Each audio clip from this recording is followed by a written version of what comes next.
puntualidad británica, a las 16 exactas.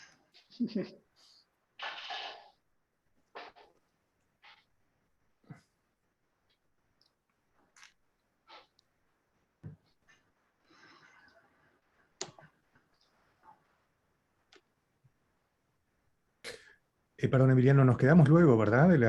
Del seminario. Sí, si les parece, sí, envíe un vínculo por si nos queda algo que conversar. Y ahora tal vez para asegurarnos la calidad de la imagen y demás, tal vez los demás que no somos ni los ponentes ni Paola, nos podemos apagar nuestras cámaras. Impecable. Perfecto.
Bueno, buenos días. Vamos a esperar un minutito más, a ver si sumamos a alguien más a la audiencia y damos comienzo.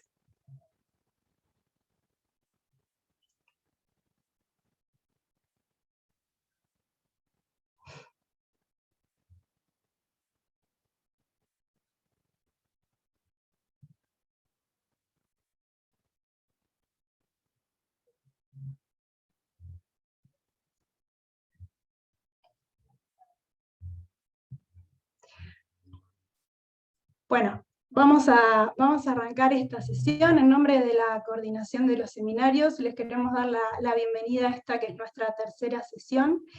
En esta oportunidad tenemos el gusto de compartir la presentación del trabajo conjunto de José Miguel San Juan y Martín Rodrigo. Brevemente les voy a dar un perfil de los autores, pero creo que son muy conocidos para todos. José Miguel San Juan es doctor en Historia Económica por la Universidad de Barcelona y es profesor asociado al Departamento de Historia Económica en la misma universidad. Tiene varias publicaciones de artículos y capítulos de libro, y de hecho el año pasado su tesis ha ganado el premio Eugenio Larrúa, que otorga la Asociación Española de Historia Económica para la mejor tesis doctoral, que ha sido sobre las élites económicas barcelonesas entre 1714 y 1919. Y luego Martín Rodríguez es doctor también en en Economía por la Universidad Autónoma de Barcelona y es profesor titular de Historia Contemporánea del Departamento de Humanidades en la Universidad Pompeu Fabra.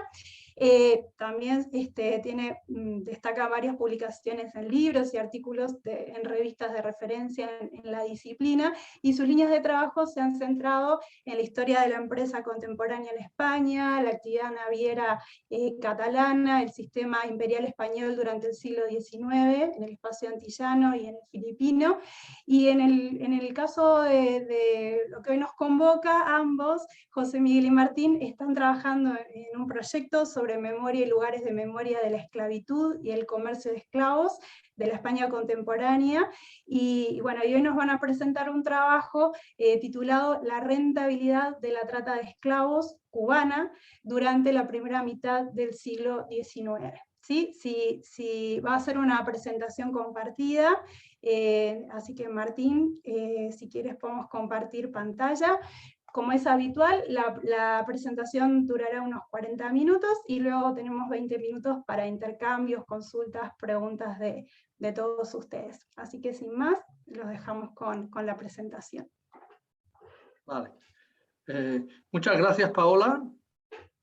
gracias a los organizadores del seminario por darnos a José y a mí la oportunidad de presentar una versión de lo que aspira a ser algún artículo publicable a corto plazo. Vamos a hablar sobre la rentabilidad de la trata de esclavos cubana durante la primera mitad del siglo XIX. Como bien ha dicho Paola, primero voy a hablar yo, luego va a hablar José Miguel. El contexto de nuestra investigación, aunque tal vez no haga falta insistir mucho, es que partimos de la idea de que España fue un importante actor en la trata de esclavos, especialmente durante los tiempos de la llamada segunda esclavitud. Hoy, afortunadamente, disponemos de unas cifras que nos permiten saber de que los dominios españoles en América recibieron durante toda su historia más de 2 millones de esclavos y que los buques españoles transportaron más de 1 millón de esclavos y la mitad de ellos fueron durante el periodo en el que el comercio de esclavos ya había pasado a ser ilegal. Cuba formaba parte de un eje esclavista que va desde el sur de Estados Unidos hasta Brasil, y la edad de oro fue precisamente la primera mitad del siglo XIX, que es en la que nos ocupamos, ¿no? No está de más recordar que tras la independencia de Saint-Domingue, ¿no?, de Haití y también de las colonias continentales españolas en América, el rol de Cuba cambia bastante porque acabará convirtiéndose en el principal productor de azúcar del mundo, pero también porque la isla de Cuba será una pieza clave en la economía y en la política española, nutre de fondos directamente la hacienda peninsular y además permite equilibrar la balanza comercial española. España tiene una balanza comercial deficitaria con Francia, con Gran Bretaña, pero este déficit lo compensa con el superávit que tiene con Cuba, que es una colonia capaz de exportar a otros estados. Y la clave de todo este proceso y de esta importancia radica en una economía esclavista de corte plantacionista que está inmersa en la lógica de la revolución industrial. Un dato que nos parece que es importante es que la isla de Cuba, a pesar de tener solo 110.000 kilómetros cuadrados, recibirá en toda su historia más del doble de africanos esclavizados de los que han llegado al territorio de los Estados Unidos de América. Si Estados Unidos se calcula que han llegado 388.700 africanos, a Cuba han sido más de 980.000. Es un dato lo suficientemente significativo para entender de lo que estamos hablando, ¿no? Por otro lado, entre 1820 y 1850, esta economía cubana en expansión atrae inmigrantes de la península y se convierte en un lugar donde es posible la promoción social, el ascenso social y económico, y se multiplica la figura o el fenómeno del indiano o el americano, que es aquel inmigrante que antes de emigrar tiene ya idea de volver, que acumula capital y que luego se instala en la península, pero con capacidad de mantener negocios al lado y lado del Atlántico. Y de toda esta economía hay una piedra angular, como hemos comentado, que es la esclavitud, pero esta esclavitud no se explica sin el comercio de esclavos, ¿no? Bueno, los españoles no fueron los únicos actores en el comercio transatlántico de africanos esclavizados, pero hay un rasgo diferencial, y es que mientras que para otros actores, como son por ejemplo los portugueses, los ingleses, los holandeses, hay una literatura sobre los beneficios que implicó esta actividad en el plano económico, no lo tenemos para el caso cubano o hispano-cubano. Lo único que tenemos, eso sí, son estimaciones del volumen, pero no cálculos sobre el cálculo de rentabilidad y sobre la importancia absoluta y relativa de esta actividad. Y es en este plano en el que se instala nuestro seminario, aquí, en el que nos hemos planteado una serie de objetivos, ¿no? Lo que queremos hacer básicamente es un análisis sistemático del negocio, del tráfico, de la trata en la isla de Cuba durante la época de la segunda esclavitud. Y nos hemos planteado 3 preguntas, aquí las tenéis, ¿no? Una tiene que ver con el margen de beneficios de las expediciones, es decir, cuál era el retorno de la inversión o la tasa de ganancia. También nos hemos interrogado sobre las dinámicas de este peculiar negocio, este odioso comercio, como dijo algún autor, y para terminar, apuntar cuál fue el volumen total de esta actividad y cuál fue el impacto en la economía cubana, ¿no? ¿Qué metodología y qué fuentes hemos utilizado? Pues bien, hemos conseguido reconstruir 17 expediciones diferentes habilitadas en La Habana, que fueron a África y que volvieron cargadas con cautivos africanos, en el periodo entre 1815 y 1830. La mayoría de ellas son del periodo legal, es decir, antes de 1821, en la medida que la legalidad de la actividad permite acceder a fuentes primarias. Tenemos liquidaciones entre los partícipes en el negocio, por un lado, o pleitos, por otro lado, el uso de los protocolos notariales. Todo eso nos ha permitido construir esa muestra que veréis enseguida. Y para la labor del análisis agregado de esta actividad, contamos con varias fuentes. Una fuente publicada es un libro del año 1995 sobre los precios y el volumen de los esclavos y esclavas vendidos en Cuba. Tenemos también el trabajo de Moreno Fraginals, El ingenio, y por último tenemos sobre todo una inmensa base de datos que es consultable en línea sobre el tráfico transatlántico de esclavos. Y a partir de esta combinación entre estas muestras micro y estos datos macro, planteamos este seminario, ¿no? Bueno, ¿qué decir sobre la evolución del negocio, ¿no? Pues sabemos que en el siglo XVIII el comercio de esclavos ofrecía a los partícipes márgenes altos de rentabilidad, también en el caso del tráfico de esclavos en Cuba, pero que estaban en línea con la rentabilidad que producían otros productos coloniales, por decirlo en inglés, otras commodities, ¿no? Pero a inicios del siglo XIX hay un cambio profundo. Por un lado, hay un cambio en la naturaleza del negocio.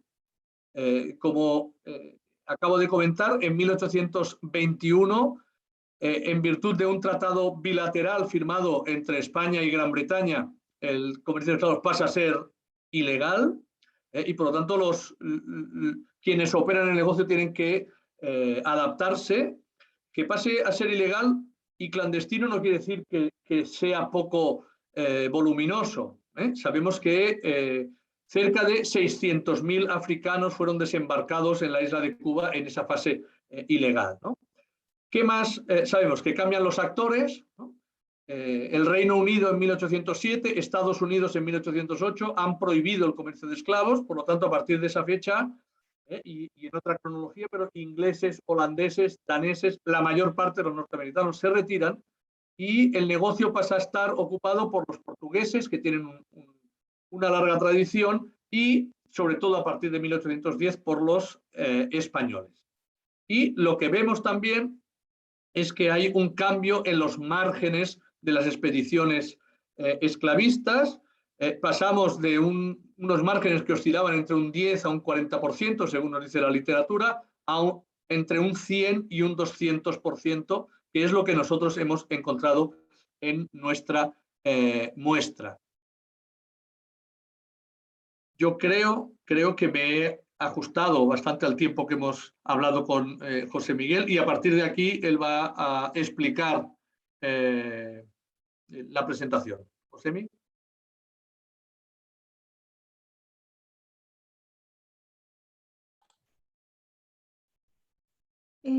No te estamos escuchando porque estás sin micrófono. Vale. Ahora sí. Vale, como continuación a lo que estaba, a la explicación, a la magnífica explicación de Martín, lo importante de entender este negocio es que entre el siglo XVIII y el siglo XIX hay un cambio en la naturaleza del negocio y en la logística del negocio y los actores del negocio. Es decir, pasamos de este comercio triangular a un comercio que pasa a ser bilateral. Y además de ser un comercio bilateral, es un comercio que pasa a estar centrado en unos pocos puertos en La Habana. Es una cosa que hemos encontrado en este análisis que estamos realizando.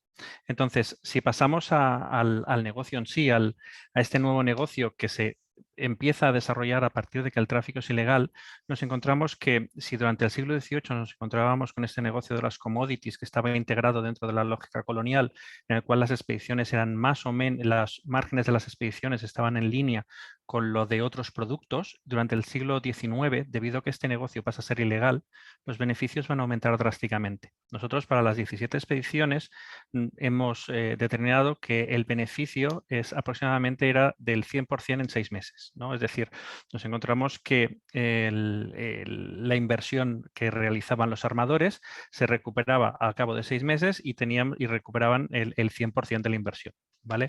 En los datos que vamos a presentar ahora hay que tener en cuenta que esta inversión del 100% que hacían inicialmente los armadores no incluía el 100% de los costes, dado que los armadores lo que hacían era armar la expedición, pero solamente cubrían los costes del primer salario de los marineros, el coste del barco y el coste del líquido para comprar los esclavos. Pero lo que no hacían era cubrir el sueldo de la marinería, el de los oficiales y el beneficio del capitán que se deducía de los beneficios una vez liquidados los esclavos. Otro hecho que estamos todavía intentando acabar de investigar y de ver cómo se hacía era que sabemos que habían unos grandes sobornos o unos sobornos que se pagaban en Santiago y en La Habana por descargar estos esclavos, pero que no hemos encontrado evidencias de exactamente cómo se pagaban y cuándo se liquidaban. Es algo que aún tenemos que acabar de determinar.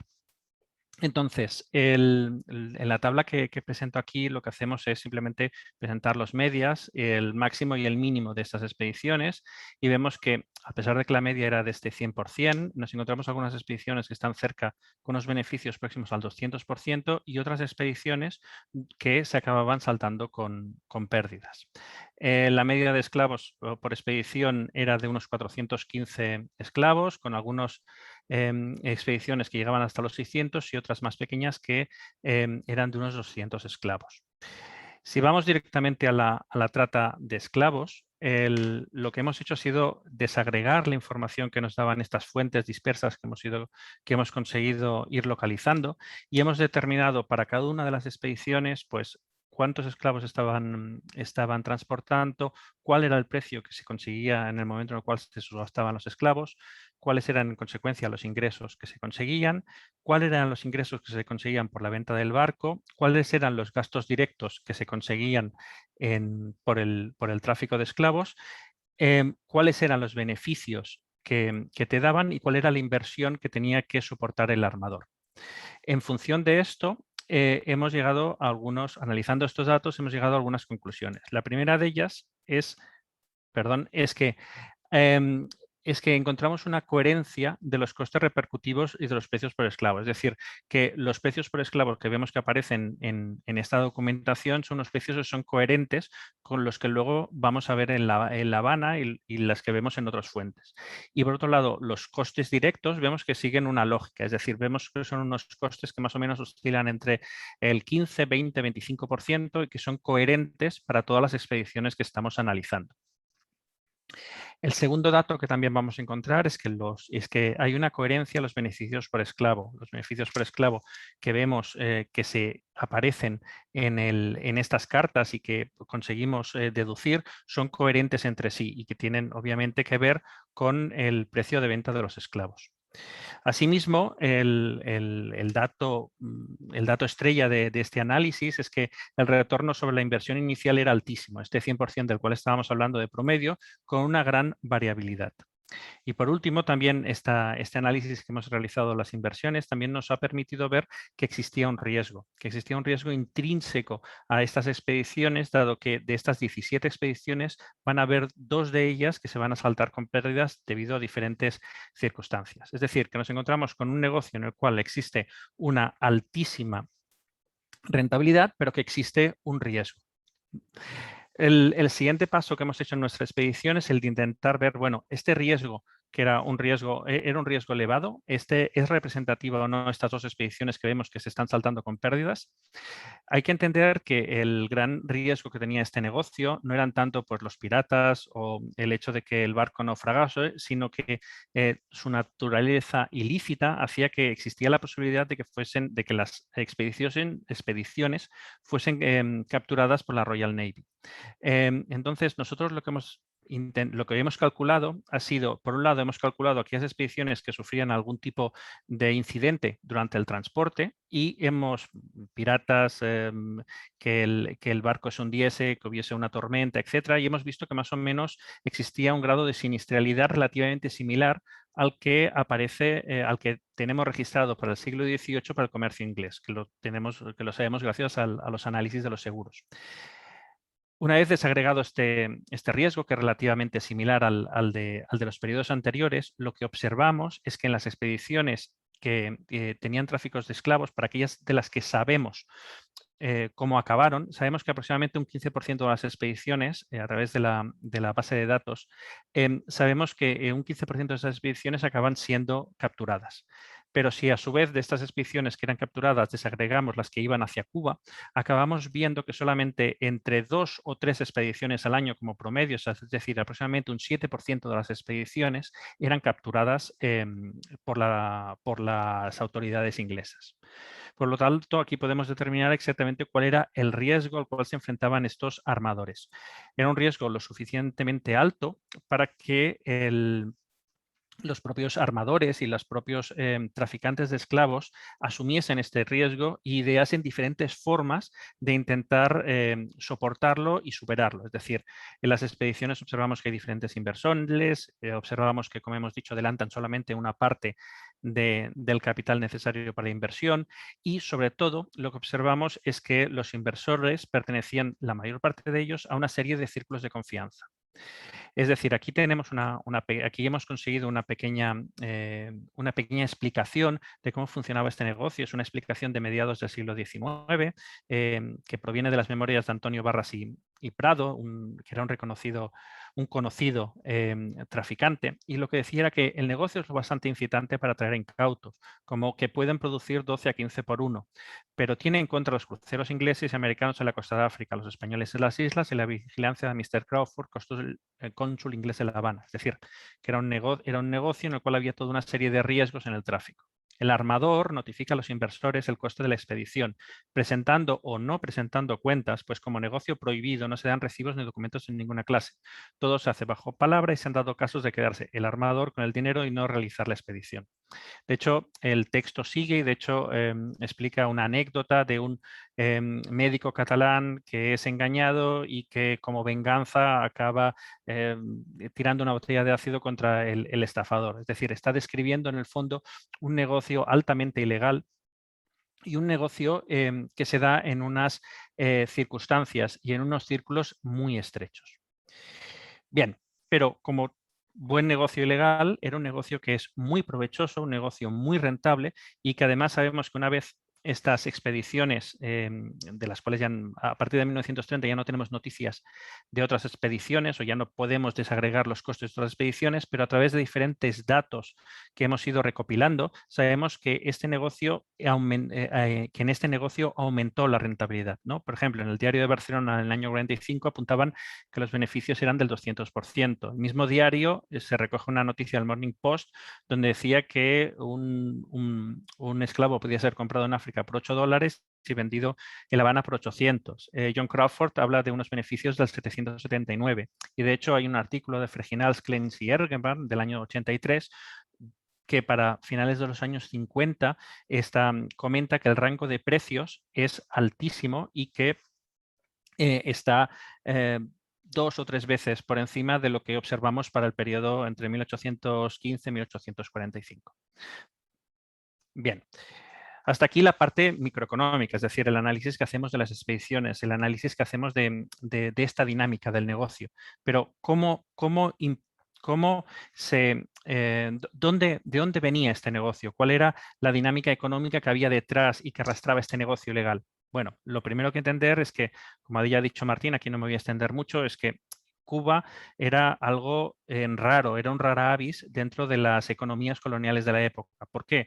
Porque era una isla que estaba abasteciendo a los mayores mercados del mundo. Era una isla que acaba siendo el mayor productor de azúcar y era una isla en la cual se genera una economía en la cual el poder económico está en manos de estos traficantes de esclavos y de estos comerciantes de azúcar, que lo que van a hacer durante el siglo XIX es copar el poder económico de la isla en detrimento de, de la antigua élite criolla de propietarios de ingenios. Además de esta coyuntura específica, tenemos durante este periodo un momento en el cual se da un incremento constante de la demanda de azúcar, pero también se da un momento en el cual hay una gran competencia en el azúcar, porque el abaratamiento de los costes de transporte hacen que empiece a ser rentable el importar azúcar de otras procedencias y además la aparición de un bien sustitutivo como es la remolacha. Para adaptarse a estos cambios y para hacer frente a la demanda, lo que observamos durante este periodo y lo que nos dice la literatura es que hay una gran inversión pública en La Habana, el famoso ferrocarril de Guinness, las reformas del puerto de La Habana, el uso generalizado el uso de la mecanización en los ingenios, la importación de expertos desde Europa en los procesos químicos, mejoras en la agricultura, pero todos estas inversiones van a generar incrementos limitados de la productividad. Lo que se va a ver durante todo este periodo es que lo que se necesita para incrementar la producción es un incremento de la mano de obra. Y más cuando en Cuba tenemos una gran mortalidad. Como ha dicho Martín, durante este periodo tenemos un gran incremento del número de esclavos. Si miráis la tabla que tenemos aquí arriba, lo que observáis es que Cuba pasa de ser un receptor relativamente modesto de esclavos a convertirse en el segundo gran receptor de esclavos después de Brasil. Pero lo que realmente explica el por qué este tráfico no se limita a un periodo determinado en el cual pues, simplemente se abastece de esclavos a la isla es la enorme mortalidad que se daba en los ingenios. Hay diferentes estimaciones. El RUT habla de aproximadamente de que la media de vida de las plantaciones era de unos 7 años. Fraginals calcula de que aproximadamente se da un ratio de mortalidad de un 5% anual en los adultos. Es decir, hay una constante necesidad de reponer los esclavos. Además, hay otro hecho que tenemos que poner encima de la mesa, que es que si simplemente observamos los censos, ¿no?, entre 1817 y 1841 y simplemente reconciliamos los esclavos que habían en el momento inicial y en el momento final y las entradas de esclavos que sabemos que se dieron, faltan aproximadamente 168.000 personas. Hay algunas dudas respecto al censo de 1841 que se dice que estaba infravalorado debido a la vigilancia de las autoridades inglesas, pero aún así lo que pone de manifiesto o lo que acaba de reforzar es esta idea en la cual en los ingenios había una alta mortalidad y este tráfico de esclavos lo que necesitaba hacer era reponer constantemente a estos esclavos que iban muriendo en los ingenios. Estas entradas de los esclavos no eran en absoluto lineales, ¿no? en el momento inicial, entre 1815 y 1820, estas entradas de los esclavos se acumula aproximadamente el 35% de las entradas de los esclavos y luego lo que observamos o lo que interpretamos es que lo que estamos viendo es esta expansión más modesta de los ingenios y la tasa de reposición de esos esclavos que van muriendo a medida debido a esta necesidad de ir aumentando la productividad. Este gráfico además nos ha dado la oportunidad de poder observar que en Cuba este mercado además estaba muy condicionado por los diferentes eventos políticos que vamos a ir viendo durante el periodo. Es decir, en 1817 vemos que hay un parón que está muy correlacionado con el primer tratado de abolición hispano-británico. En 1835 vemos otro segundo parón que va a estar muy relacionado con el segundo tratado y luego tenemos un hiato en la serie que coincide con la Ley Penal de Represión del Tráfico Marino. Es decir, que es un negocio que está a su vez condicionado por toda una serie de eventos políticos. Una vez determinado el mercado, ¿no?, el volumen de los esclavos que estaban entrando en la isla de Cuba, lo siguiente que hemos hecho ha sido analizar los precios. Es decir, ¿qué pasaba con los precios? ¿Qué pasaba con los precios de los esclavos en la isla de Cuba? Entonces, aquí nos hemos llevado una sorpresa porque esperábamos que, dado que existía existían cambios en la demanda de los esclavos y existían cambios en la forma en la cual estos esclavos iban entrando en la isla, esperábamos ver variaciones en los precios. Sin embargo, los precios de los esclavos son unos precios que son extremadamente lineales. De hecho, tiene una cierta tendencia hacia la baja. Hay que decir que estos precios están en línea con los que se observan para el sur de Estados Unidos, a pesar de que en Estados Unidos el precio de los esclavos era ligeramente más alto. Aquí tenemos unos precios de los esclavos entre 300, 400, 500 dólares y en Cuba y en Estados Unidos tenemos unos precios entre 400 con picos de 600, 700 durante el mismo periodo. Pero lo importante de este análisis es que vemos que hay muy poca elasticidad en los precios con referencia a las entradas, a la demanda, ¿no? Entonces aquí nos hemos hecho una serie de preguntas y preguntamos, bueno, ¿por qué hay tan poca elasticidad, ¿no? ¿Por qué no hay una variación en los precios? ¿Por qué no están respondiendo a la demanda? Y aquí a una posible interpretación que hacemos, que estamos acabando de cuadrar, porque aún tenemos que mirar también los precios por cada una de las categorías de los esclavos, es una posible interpretación sería que por el lado de la demanda los márgenes son muy estrechos para los compradores. Es decir, estamos en este periodo en el cual los productores de azúcar se enfrentan a unos márgenes muy estrechos y por otro lado, los que están ofreciendo los bienes, es decir, desde el lado de la oferta, es un mercado que está en muy pocas manos. Hemos hablado de estas 41 expediciones al año, pero claro, son 41 expediciones que se pueden reponer en 6 meses. Esto significa que en el fondo estamos hablando de 20, 30 expediciones, que probablemente se iban, o 20 o 30 barcos que iban rotando, y que entonces estos barcos, ¿vale?, estaban en el fondo en muy pocas manos. Por lo tanto, estamos hablando de un oligopolio, ¿no? Y que tiene unos márgenes muy amplios y que además tienen unos costes operativos que son relativamente constantes, como hemos visto a través del análisis de las expediciones. Por lo tanto, lo que entendemos es que aquí están vendiendo al máximo de lo que pueden vender, porque además tienen unos precios, un margen muy amplio en con el tráfico de seres humanos. Por último, dado que teníamos los precios y teníamos el volumen de esclavos que se estaban entrando en Cuba, lo que hemos intentado hacer es, bueno, responder a la pregunta de qué suponía este mercado de esclavos.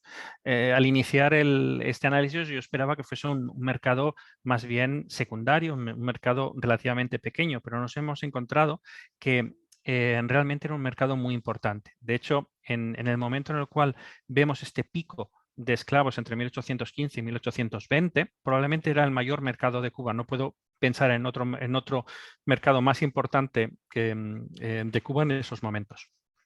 Y lo segundo que nos hemos encontrado ha sido que para poner en relación este mercado, ¿no?, lo que hemos hecho ha sido vaciar los datos que teníamos de coloniales a Estados Unidos, de exportación de coloniales a Estados Unidos, y también relacionarlo con el presupuesto en los gastos que sabíamos que tenía la isla de Cuba, ¿no? Entonces, para que nos hagamos una idea de lo que podía llegar a representar este mercado. Y aquí vemos que aproximadamente representaba un 80 o 90% del presupuesto de la isla de Cuba. Otro dato que nos hemos encontrado, y con esto ya concluyo, es que en el momento en el cual hemos hecho el seguimiento tanto del valor del comercio de esclavos como el de las exportaciones de coloniales a Estados Unidos, es que al menos durante el periodo 1830-1845 existe una correlación directa entre este mercado y la exportación de bienes, de productos coloniales a Cuba. Y aquí lo que tenemos que acabar de investigar y de deducir es si esta correlación que aparentemente se da entre el valor del comercio de esclavos y la exportación de coloniales a Cuba, existe una correlación, es decir, si lo que estamos viendo es que son los esclavistas los que están siguiendo a la demanda, o es esta demanda de exportación a Cuba la que está adecuándose a la entrada de esclavos, que es algo que tenemos que acabar de investigar. Entonces, para acabar de la presentación, ¿vale?,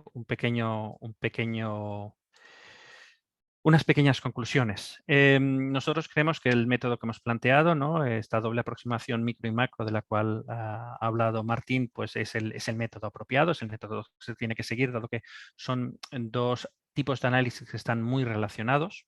y como las principales conclusiones que hemos sacado a nivel micro es que obviamente en estos momentos nos encontramos con un negocio que es el negocio más rentable de momento y con un retorno muy rápido de la inversión, y que más allá de este 100% que estamos analizando hasta 1830, más allá de 1830 todos los indicios nos parecen indicar de que la rentabilidad va a continuar aumentando, y de hecho va a aumentar mucho. Que es un negocio con importantes barreras de entrada, debido al alto riesgo que hay, y que nos encontramos que tenemos una variabilidad de los costes en los márgenes de beneficios, que entendemos que es por el tipo de esclavos que llevaba cada una de las expediciones y por las particularidades, pero que tenemos una inversión tanto en los costes operativos como en los precios. Si luego abrimos un poco el foco y nos vamos a nivel macro, entendemos que este mercado era clave para la actividad de la isla, es clave para entender la isla, que en algunos momentos es probablemente el mayor mercado de la isla, probablemente entre este periodo 1815-1825, que hay una continua demanda debido a esta alta mortalidad que nos encontramos en los ingenios, y que en determinados momentos vemos que este mercado sigue de muy cerca las exportaciones de coloniales, y tenemos que acabar de determinar exactamente el por qué y si es causa o efecto. Y por último, lo que hemos mencionado de esta poca estabilidad de los precios, que responde a un tipo de mercado muy concreto y muy específico. Y hasta aquí la presentación. Muchas gracias por vuestra atención y por la organización. Muchas gracias a los dos, el tiempo perfecto, mejor imposible, así que muchas gracias. Y ahora bueno, el trabajo está súper interesante, creo que todos hemos seguido con mucha atención la presentación. Vamos a dar paso a las preguntas de quienes nos acompañan. Les pedimos que en lo posible levanten la mano y nomás les damos la palabra, que es más fácil que escribir por el chat. Y así podemos escucharnos.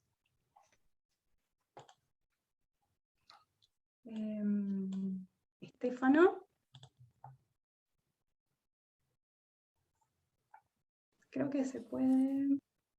Sí, muchas gracias. Gracias, Paula. Muchas gracias, Josemi y Martín, por la presentación.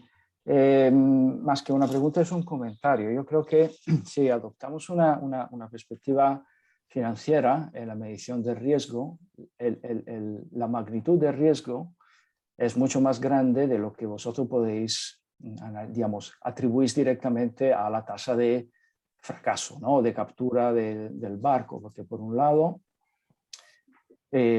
aquí hay un problema de ilegalidad, digamos, ¿no? Por lo cual también el riesgo de incumplimiento de los contratos, que además los contratos son todos informales, por lo cual esto es una dimensión muy importante de riesgo que asumen los que se meten en este tipo de negocio. Por otro lado, yo creo que también dentro de esto entra la ausencia de poder utilizar, la imposibilidad de usar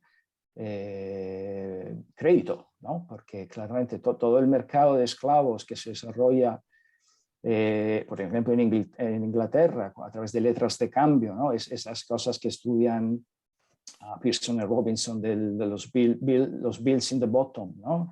Que permiten una transición del negocio de esclavos hacia relaciones financieras más informales, ¿no?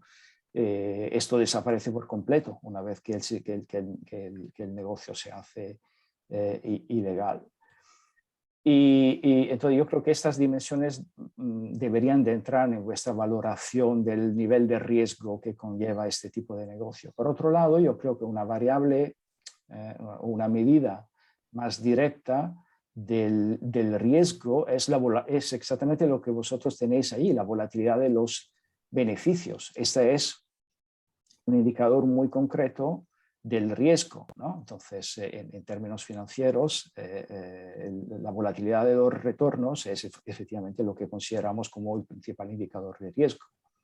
Más allá de lo que podríamos considerar como un entorno de incertidumbre por la ausencia de contratos formales, que de alguna medida, entiendo, se gestiona reduciendo los actores involucrados a estos círculos, ¿no? Es decir, kinship, de alguna manera, es una manera de crear mecanismos de confianza que sustituyen a la ausencia de contratos formales, entonces donde los derechos de propiedad no se pueden cumplir. Muchas gracias. ¿Entonces quieren comentar algo, José o Martín?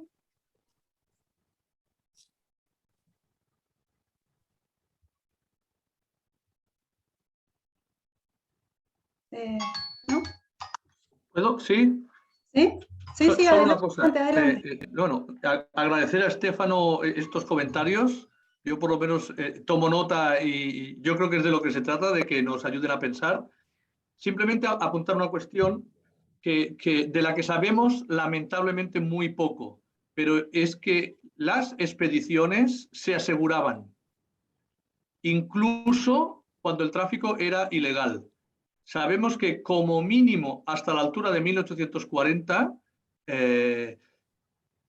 había seguros que cubrían estos riesgos. Lamentablemente es muy difícil documentar y solo tenemos algunos datos muy puntuales que no nos permiten hacer una aproximación más o menos cuantitativa, pero es algo que también hay que tener en cuenta, un poco para matizar lo que decías, pero en general yo creo que lo que has planteado nos obliga a definirlo y afinarlo mejor. ¿Y sabéis si había mecanismo de crédito también? Porque si se asegura, también puede haber mecanismo de financiación a través de letra de cambio, por ejemplo. No, lo que sí podemos decir es que las letras de cambio funcionaban de manera no exactamente paralela, pero era un instrumento con el que se movían los capitales que se generaba. Las factorías que estaban establecidas en la costa de África, los beneficios que generaban, que era una parte de los beneficios del negocio, los enviaban a Londres a través de letras de cambio.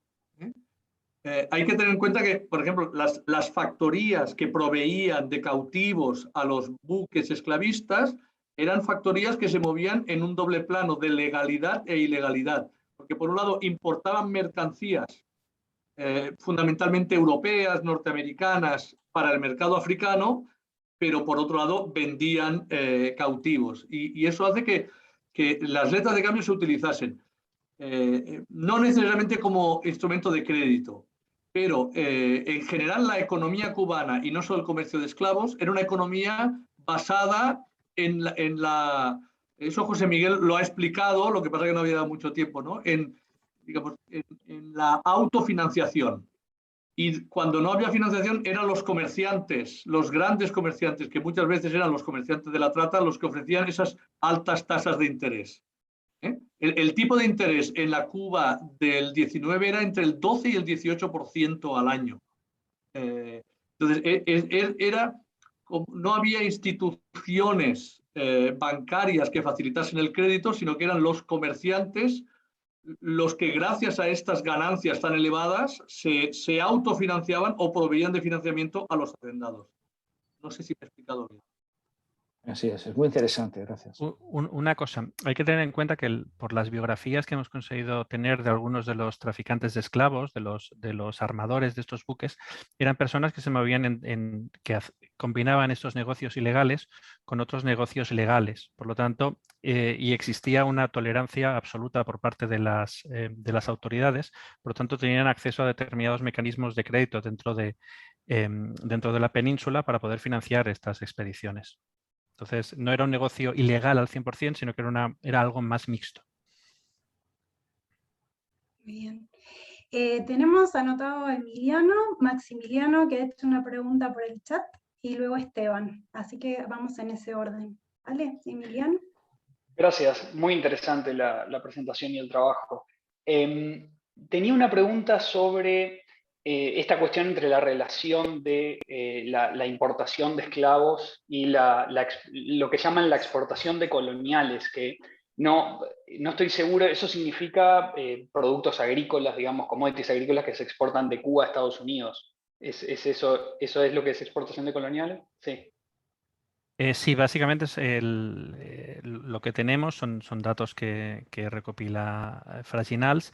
Básicamente se trata de azúcar, en menor medida café y algo de tabaco, básicamente. Bien, perfecto. Y lo que veíamos en ese gráfico, en esa serie temporal, es que al menos para ese periodo de mediados del siglo parece haber una correlación y entonces Exacto, la pregunta es exacto, en qué medida, hacia dónde va esa exacto, direccionalidad. exacto. ¿Por qué? Claro, no solo un comentario muy simple, una pregunta, que es que en un caso así donde tenemos, ¿no?, como una bidireccionalidad en esa relación de estas dos cosas que están tan íntimamente vinculadas, seguramente lo que suceda es que hay algún factor o una serie de factores latentes que explican a esos dos, ¿no? Entonces pensaba en este caso, por ejemplo, si sabemos algo del precio del azúcar, por ejemplo, un precio del azúcar de referencia internacional o del precio del azúcar que usan, no sé, los productores de Baltimore que están haciendo gin y importan ese azúcar, ¿no? Algo así, y que ese movimiento quizás pudiera explicar un poco esa covarianza del precio, o no, de la importación de esclavos y del valor de esclavos importados y del valor de productos de la agricultura tropical exportados. No, no lo he mirado, pero es algo que me apunto y que miraré a ver si existe una relación, porque realmente puede explicar las dos variables. Perfecto, muchas gracias, Emiliano. Bien, Gracias. acá tenemos una pregunta de Maximiliano Camarda que nos escribe por chat. Se las leo. Bueno, muy buena la presentación. Quería preguntar si no existía la posibilidad de que los esclavizados sean reembarcados, es decir, que la tasa de mortalidad no sea tan alta, sino que la isla sea la puerta de entrada hacia el resto del territorio americano. Y una nueva pregunta es que con las invasiones inglesas y el inicio del proceso revolucionario en 1810, los cargadores rioplatenses, que eran muchos en el periodo previo, dejaron de operar. Quería preguntar si no ven posible una reorientación hacia ese mercado, el cual conocían por el comercio de tasajo de los actores rioplatenses. Son dos preguntas. A la primera pregunta, yo, digamos, la respuesta que intuitivamente puedo ofrecer es que no, esto no es posible. De hecho, yo creo que Josemi lo ha explicado y yo querría hacer énfasis de que si algo caracteriza la esclavitud en Cuba es esa altísima tasa de mortalidad y esa necesidad de seguir alimentando una economía que, por otro lado, no lo hemos dicho, pero que está en crecimiento. Por lo tanto, se trata de reponer digamos, la mano de obra que va falleciendo, pero, por otro lado, de dar respuesta al crecimiento. Para Cuba se ha utilizado un concepto que viene de la historiografía norteamericana, que es el de la frontera del azúcar. Y, efectivamente, el azúcar se va desplazando porque se van incorporando nuevos territorios y aumenta la producción. Más bien sucede lo contrario. Sabemos que hay importación de esclavos de Puerto Rico hasta Cuba. Sabemos que hay un trasvase de esclavos del café cubano al azúcar cubano, porque la necesidad del azúcar y la rentabilidad de la producción de azúcar es tan alta que permite comprar esclavos en Puerto Rico, esclavos del café, y que necesita muchos esclavos. Entonces es todo lo contrario. No. Y ahora, afortunadamente, hay dos bases de datos. Una que nos indica la llegada de cautivos africanos desde África, pero otra que nos habla del tráfico intraamericano. Y Cuba es un lugar de llegada de los dos. Por lo tanto, no. Sucede más bien todo lo contrario. La segunda pregunta, yo no la acabo de entender, si son los cargadores rioplatenses los que se hayan reorientado, que hayan pasado a dedicarse al comercio. ¿Esto es al comercio de esclavos? ¿Sí? Entiendo que sí. Sí, entiendo que esa es la pregunta. Vale. Lo que sabemos a partir de 1810 es que hay norteamericanos, comerciantes norteamericanos que se desplazan a La Habana porque ya no pueden operar desde puertos de Estados Unidos y que aportan su conocimiento del negocio y entran en alianza con actores locales. Antes de 1810 había habido expediciones directas armadas desde La Habana, pero siempre eran minoritarias en relación a las que organizaban británicos y norteamericanos. A partir de 1810 hay un gran vuelco y a partir de 1815 los norteamericanos pasan a tener una posición subalterna respecto a los hispano-cubanos, ¿no? Digamos. Y luego hay también otro mundo que está por explorar, que conocemos menos, que tiene que ver con las alianzas con los portugueses brasileños o con el mundo lusófono, que también, digamos, se da. Pero yo creo que esa hipótesis que plantea no es muy verosímil. Perfecto. Ahora tenemos en la lista a Esteban Nicolín. Aquí estoy, ¿qué tal? Muy bien.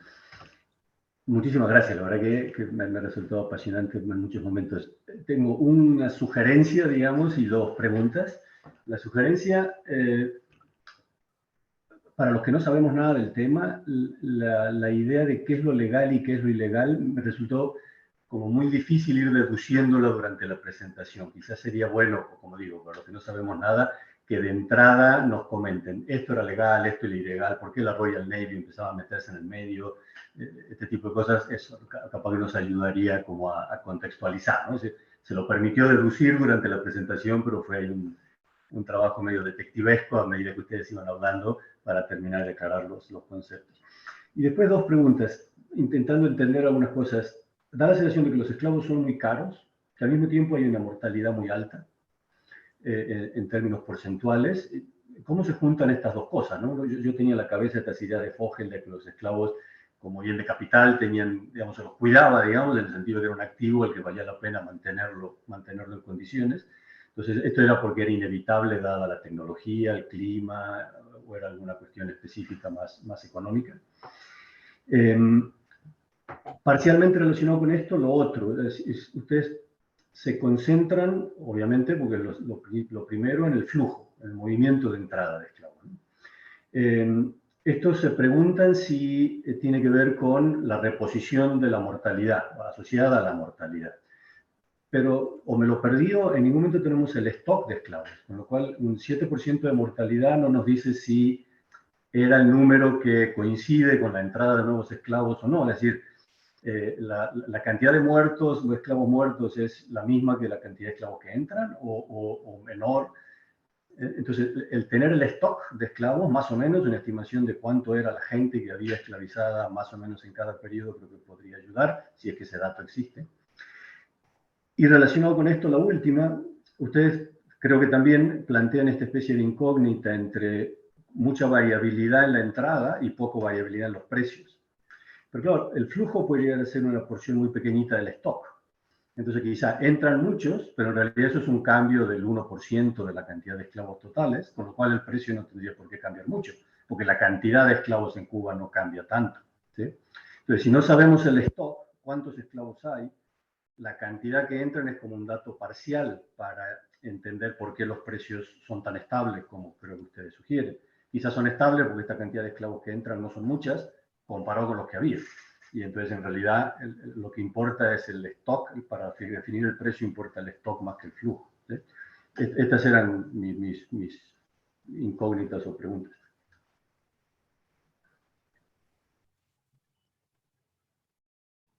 Josemi, ¿quieres decir algo o respondo yo? Empieza tú, luego, si Vale. acaso, remato yo. Vale. A ver, tiene razón, Esteban. No hemos explicado bien de entrada lo de cuándo es ilegal, cuándo es legal y qué es legal y qué es ilegal. De hecho, lo hemos comentado antes, Josemi, y está bien que no lo digas, porque eso refuerza la idea de que lo tenemos que explicar mejor, ¿no?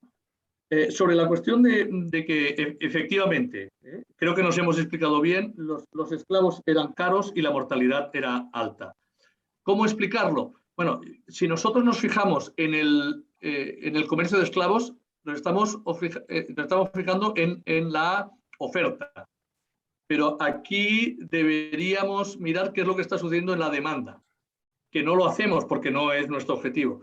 Es decir, la demanda de mano de obra crece porque crece la producción de azúcar y crece la posibilidad de colocar ese azúcar en los mercados internacionales. Es verdad que no hemos mirado la evolución de los precios del azúcar, lo ha dicho Josemi, habrá que mirarlo, pero sí puedo decir que hasta la década de 1860 Cuba no solo es el primer productor de azúcar del mundo, sino que tiene capacidad de fijar los precios en los mercados internacionales. Esto a la década de 1870 empieza a cambiar. Ya no tiene, digamos, tanto poder.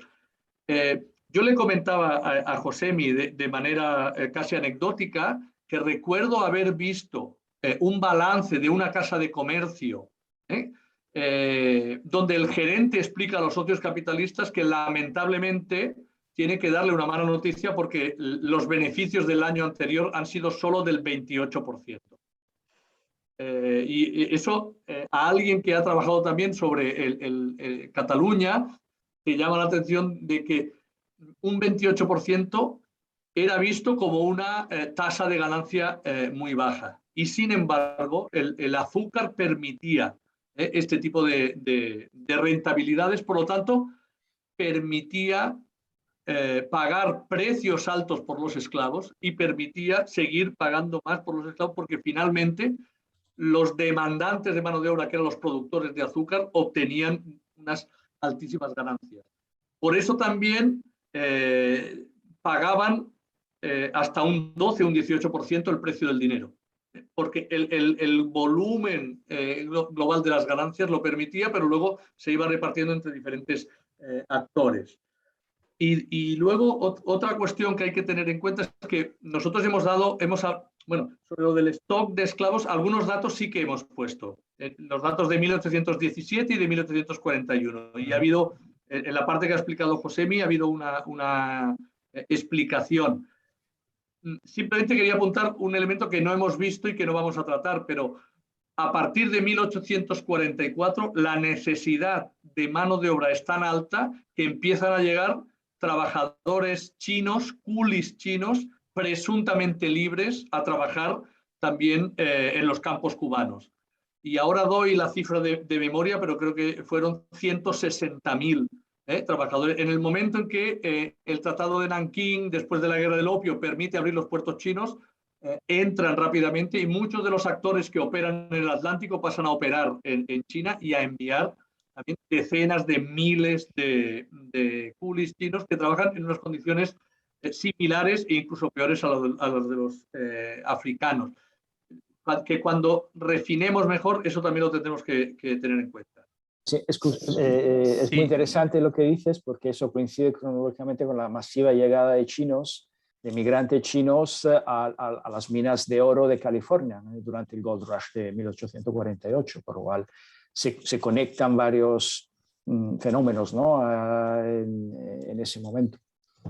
Sí, para rematar un poquito la explicación de Martín, hay que tener en cuenta que a partir de 1844-1845 los propios propietarios de ingenios empiezan a concienciarse de que tienen que tratar bien a sus esclavos. Es decir, hay diferentes textos en los cuales dicen, no, es que a partir de ahora pues tenemos que intentar tratarlos bien, alimentarlos bien, conseguir que no se nos mueran en los ingenios, y hay, digamos, un cambio. Y de hecho, cuando miramos la tasa de mortalidad antes de 1845 y después de 1845, esta cambia. Antes de 1845 la esperanza de vida en un ingenio era de 7 años, no de un 7%. Y la tasa de mortalidad anual era de un 5%.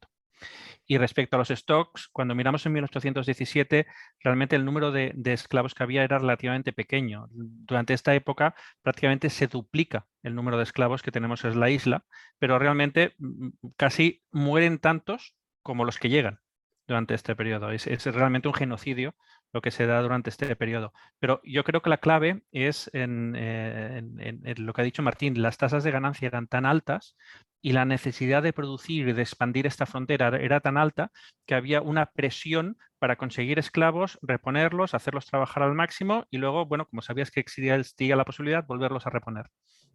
Es lo que interpretamos de aquí. A partir de 1855 sí es Fogel, es otra cosa diferente, es una lógica económica diferente y aparte, a partir de ahí el precio del esclavo también aumenta muchísimo.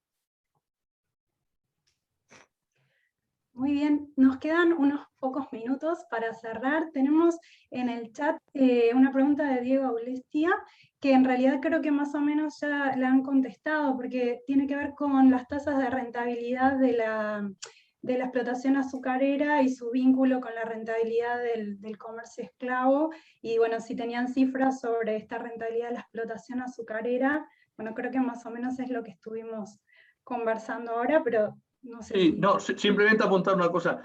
Yo hace años que intenté responder a esta pregunta porque existen algunos libros de contabilidad de los ingenios en los archivos y lo que me sorprendió es que en contra de lo que dijo Chandler para el tema, digamos, ferroviario, no hubo ninguna necesidad de establecer una contabilidad de costes elaborada, probablemente porque no había ninguna necesidad, porque las tasas de beneficio eran tan altas que lo único que tenían eran ingresos y gastos, simplemente. Y creo que precisamente por ese problema de fuentes no ha habido historiadores económicos que hayan reconstruido esas tasas de rentabilidad. Tenemos que hablar siempre a niveles intuitivos y cualitativos más que cuantitativos.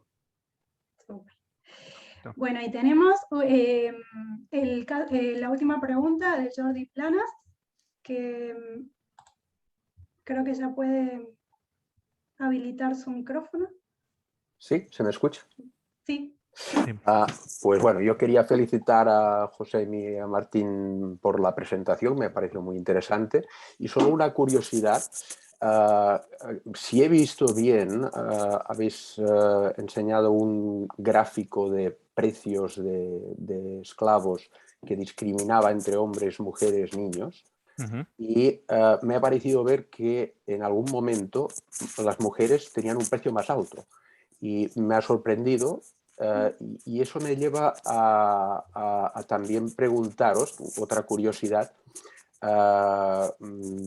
en las plantaciones, esto evidentemente no entra dentro de vuestra investigación, pero tengo curiosidad por saber qué porcentaje de esclavos se calcula que eran nacidos en las plantaciones. Aunque hubiera pues, una mortalidad muy alta, pues supongo que una parte de este stock de esclavos no serían importados, ¿no? Y si podías contestarme eso. Fraginals habla de una tasa de mortalidad del 90%, de una tasa de mortalidad infantil del 90%. Pero es altísimo, es algo que no sé si es un dato que habría que corroborar. Sé que había un crecimiento vegetativo, no sé, Martín, si tú tienes más información. No, la verdad es que, bueno, sobre la pregunta, la primera, ¿cómo explicar que en algún momento las esclavas fuesen más, digamos, más caras que los esclavos? Lo digo a título meramente hipotético, pero la fuente que utilizamos nosotros es un libro que se publicó, el de Lair Bergat, que mira operaciones de compra-venta de esclavos que ya están en la isla y que probablemente muchos de ellos han nacido ya en la isla, son esclavos ladinos o criollos, como se decía, que algunos de ellos pueden incluso tener una capacitación profesional, mientras que los cautivos africanos que vienen de África y que son los que vemos en estos barcos no tienen un conocimiento del idioma, no están aclimatados, o sea, son precios que responden a perfiles diferentes. Entonces, probablemente estas esclavas que son más caras sean esclavas del servicio doméstico, que están en las ciudades. Habría que mirar más qué tipo de coyuntura concreta había, porque las mujeres esclavizadas se concentraban sobre todo en el ámbito urbano y menos en el ámbito rural, mientras que los nuevos esclavos que llegaban de África iban fundamentalmente a trabajar en los campos, ¿no?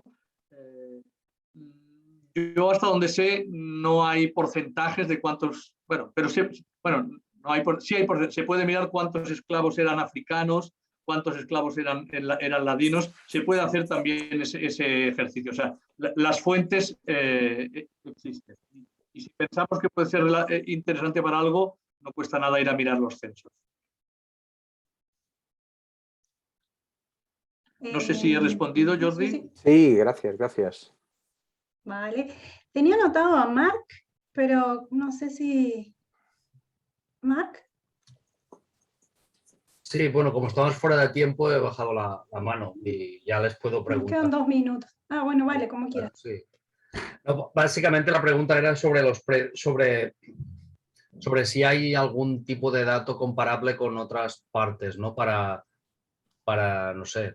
Para Estados Unidos. Por ejemplo, o Estados Unidos, ¿no? Para Estados Unidos los precios se mantienen también estables durante el mismo periodo. Aquí estamos hablando de unos precios que oscilan entre 300, 400 hasta 1845 y para el mismo periodo para Estados Unidos tenemos que los precios son ligeramente superiores. Igual estamos hablando de 450, 500, con un par de oscilaciones de que llegan en determinados años llegan a 600, pero son picos. Entonces los precios son relativamente similares, son muy similares, ¿vale? Que es algo que me ha llamado bastante la atención. Y aquí venía la siguiente pregunta, ¿no? Entiendo que, volviendo a lo del principio de que era legal, que era ilegal, que dejaba de ser legal, ¿no? Entonces, la pregunta sería, ¿los precios serían parecidos en entornos legales parecidos? Es decir, la situación en la que se encontraba Cuba y los Estados Unidos era la misma. No, en Estados Unidos el tráfico es ilegal desde 1808 y en España es ilegal desde 1821. Entonces, lo que pasa es que las entradas, por lo que sabemos, de nuevos esclavos en Estados Unidos es relativamente muy bajo, por no decir anecdótico, y en Cuba es un flujo constante. Pero aún y así los precios son relativamente similares. Ya te digo, un poco más altos en Estados Unidos y un poco más bajo en Cuba. Muy bien. Muy bien. Bueno, muchas gracias. Creo que ya hemos cumplido con las preguntas que estaban pendientes y estamos en hora, así que bueno, tocaría cerrar esta sesión del seminario. Les agradecemos mucho a Martín y José Miguel, la verdad que estuvo súper interesante la presentación y estos últimos comentarios, y por supuesto agradecemos a todos y todas la participación. Los esperamos dentro de 2 semanas más, que tenemos nuestro próximo encuentro de seminarios. No resta nada más. Muchas gracias a todos. Nos vemos.